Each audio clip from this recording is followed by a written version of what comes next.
कक्षा 10वीं अभ्यास शीट नंबर 23 के अंतर्गत आज हम व्याकरण भाग का अभ्यास करेंगे। तो चलिए बच्चों शुरू करते हैं अभ्यास शीट नंबर 23। यहाँ नीचे कुछ लोकोक्तियां दी गई हैं जिनके अर्थों को समझकर वाक्यों में प्रयोग करेंगे। पहला देखिए, अपना वही जो आवे काम, अर्थात मित्र वही जो मुसीबत में काम आता है। आइए इसे देखते हैं।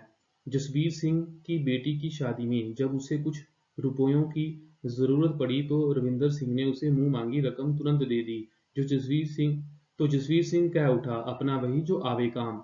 दूसरा है आग लगाकर पानी को दौड़ना, अर्थात झगड़ा कराने के बाद स्वयं की सुलह कराने बैठना। पहले तो पिंकी हरमन से लड़ती रहती, फिर स्वयं ही उसे मनाने लगी तो हरमन ने कहा, तुम तो आग लगाकर पानी को दौड़ने का काम करती हो। तीसरा देखिए, उल्टा चोर कोतवाल को डांटे, अर्थात अपराध करने वाला उल्टी धौंस जमाए।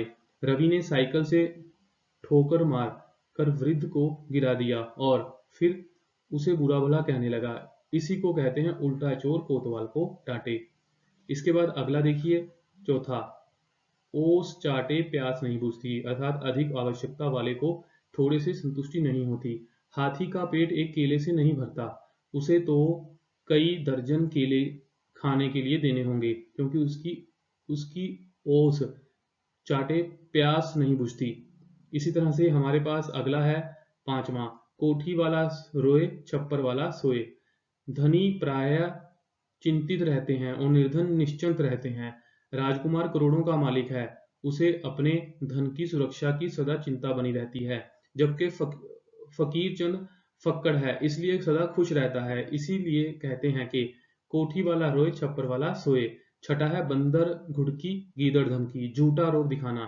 त्रिलोक कुछ करता धरता नहीं है, बेकार ही सबको बंदर घुड़की गीदड़ धमकी देकर डराता रहता है। सातवां है बीती ताही बिसार दे, आगे की सुध ले। पुरानी एवं दुखपूर्ण बातों को भूलकर भविष्य के लिए सावधानी बरतनी चाहिए। रामदास को व्यापार में बहुत घाटा हुआ तो सिर पकड़कर बैठ गया।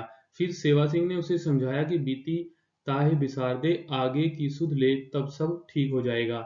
आठवां है मन चंगा तो कठौती में गंगा, अर्थात मन शुद्ध हो तो घर ही तीर्थ समान। अशुद्ध मन से तीर्थाटन करने से कोई लाभ नहीं होता। घर पर ही मानसिक शुद्धि हो जाए तो वही तीर्थाटन हो जाता है, क्योंकि मन चंगा तो कठौती में गंगा होती है। नौवां है सावन हरे ना भादो सूखे, सदा एक जैसी दशा रहना।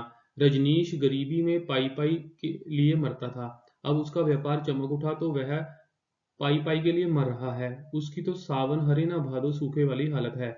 10वां है हमारी बिल्ली हमी से म्याऊं, सहायता प्रदान करने वाले को ही धमकाना। हरभजन की स्कूटर से टक्कर हो गई तो वह गिर पड़ा, सुजान ने उसे हाथ पकड़कर उठाया तो वह उसी पर बरस पड़ा। इसी को कहते हैं हमारी बिल्ली हमी से म्याऊं। तो प्यारे बच्चों, आज की इस अभ्यास शीट में हमने जो है 10 लोकोक्तियों के अर्थ और उनका वाक्यों में प्रयोग किया है। आप इस अभ्यास शीट से इन अति महत्वपूर्ण 10 लोकोक्तियों का अभ्यास जरूर करें।